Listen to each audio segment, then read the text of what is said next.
అండి, welcome to my channel. నేను మీ శ్రావణి. అందరూ ఎలా ఉన్నారు? నేనైతే చాలా బాగున్నాను. మీరు కూడా బాగుండాలని కోరుకుంటున్నాను. ఇవాళ నేను మంచిగా క్రిస్పీగా టేస్టీగా ఉండే ఉద్ది వడలు ఎలా ప్రిపేర్ చేసుకోవాలో చూపించబోతున్నాను. ఇది ప్రాసెస్ కూడా ఈజీనేనండి. చూడండి, ఇక్కడ నేను చూపిస్తున్నాను కదా, చాలా వేడిగా ఉందండి ఇక్కడ. ఇవైతే లోపల సాఫ్ట్గా, పైన క్రిస్పీగా బాగా కుక్ అయిపోయిందండి. లోపల కూడా ఇలా చూస్తుంటే నాకైతే తినేయాలనిపిస్తుందండి. మరి మీకేమనిపిస్తుందో కమెంట్ చేయండి. ఇంకెందుకు మన ఆలస్యం, స్టార్ట్ చేసేద్దాం. ముందుగా ఉద్దిపప్పుని ఒక 4 hours అలాగా బాగా వాష్ చేసుకొని నానబెట్టుకున్నానండి. తర్వాత వాటర్ అస్సలు లేకుండా మిక్సీ జార్ తీసుకొని అందులోకి వేసేసుకొని మిక్సీ పట్టుకోవాలి బాగా మెత్తగా. ఇది మిక్సీలో కంటే కూడా గ్రైండర్లో చాలా బాగుంటుందండి. కాకపోతే నేను మిక్సీలో వేసేసుకుంటున్నాను. వాటర్ అవసరమైతే కొద్దిగా యాడ్ చేసుకుంటూ బాగా మిక్సీ పట్టుకోవాలి. ఇక్కడ మిక్సీ పట్టిన తర్వాత చూడండి, చాలా సాఫ్ట్గా అయిపోయింది కదా. మరి గట్టిగా ఉంటే కూడా వడలు అనేవి సరిగ్గా రావండి. కొద్దిగా సాఫ్ట్గా ఉండాలి పిండి అయితే. తర్వాత తీసి ఒక బౌల్లోకి ట్రాన్స్ఫర్ చేసేసుకోవాలి. బౌల్లోకి తీసేసుకున్న తర్వాత మంచిగా ఒకసారి బాగా మిక్స్ చేసేసుకొని పక్కన పెట్టేసుకోవాలి. ఎంత బాగా బీట్ చేసుకుంటే అంత బాగా వస్తాయండి గుల్లగా వడలైతే. తర్వాత ఇందులోకి తగినంత ఉప్పు, అలానే కొద్దిగా సోడా వేసుకోవాలి. వేసుకొని బాగా బీట్ చేస్తూ చేత్తో మంచిగా ఒకసారి మిక్స్ చేసేసుకోవాలి.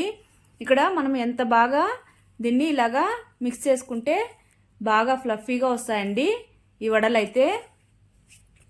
ఇలా మిక్స్ చేసేసుకున్న తర్వాత కాసేపు పక్కన పెట్టేయాలి. తర్వాత ఇందులోకి సన్నగా కట్ చేసుకున్నటువంటి ఆనియన్స్, అలానే కొద్దిగా కొత్తిమీర,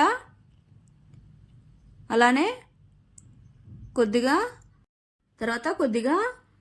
మిరియాల పొడి వేస్తున్నానండి. ఇదైతే ఫ్రెష్గా దంచుకొని వేసుకుంటే బాగుంటుంది. వేసుకున్న తర్వాత ఇదంతా బాగా మిక్స్ చేసేసుకోవాలి. ఇలాగా మిక్స్ చేసేసుకున్న తర్వాత ఒక బౌల్లో పక్కన వాటర్ పెట్టుకోవాలండి.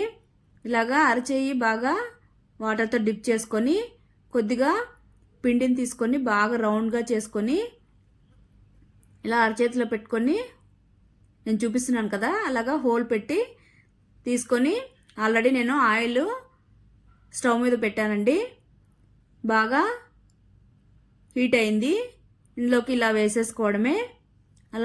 ఇలాగా అరచేతిలో వేసుకొని వేయడము కష్టం అనుకుంటే ఇలా వాటర్లో చేయిని డిప్ చేసుకొని ఒక ముద్దలాగా ఇలాగ రౌండ్గా తీసుకొని అలా హోల్ పెట్టి వేసేయడమే. ఇదైతే ఈజీగా అయిపోతుందండి. నాకైతే ఇది చాలా ఈజీ అనిపించింది. మీకేమనిపించిందో కమెంట్ చేయండి.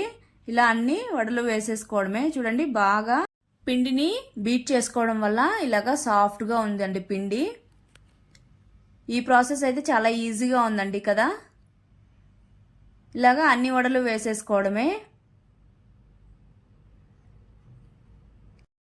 ఇలా అన్ని వడలు వేసేసుకున్న తర్వాత ఇంకోవైపు టర్న్ చేసుకొని మంచిగా లో ఫ్లేమ్లో కుక్ చేసుకోవాలండి.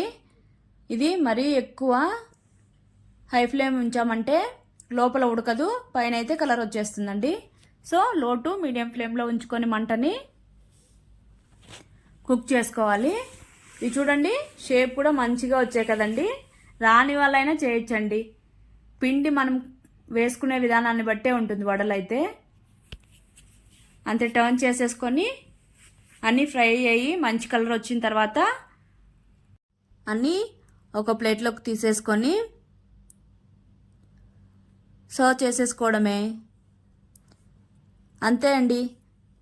వెజిటేరియన్స్ అయితే గ్రీన్ చట్నీతో, నాన్ వెజిటేరియన్స్ అయితే యమ్మీ చికెన్ కర్రీతో అయితే తింటాం. ఇదైతే ఏ టేస్ట్ బాగుంటుందో కమెంట్ చేయండి. అంతే అండి, గారెలు రెడీ అయిపోయాయి. మీరు ట్రై చేసి మీకు ఎలా వచ్చిందో కామెంట్ సెక్షన్లో కామెంట్ చేయండి. Okay bye, thank you for watching.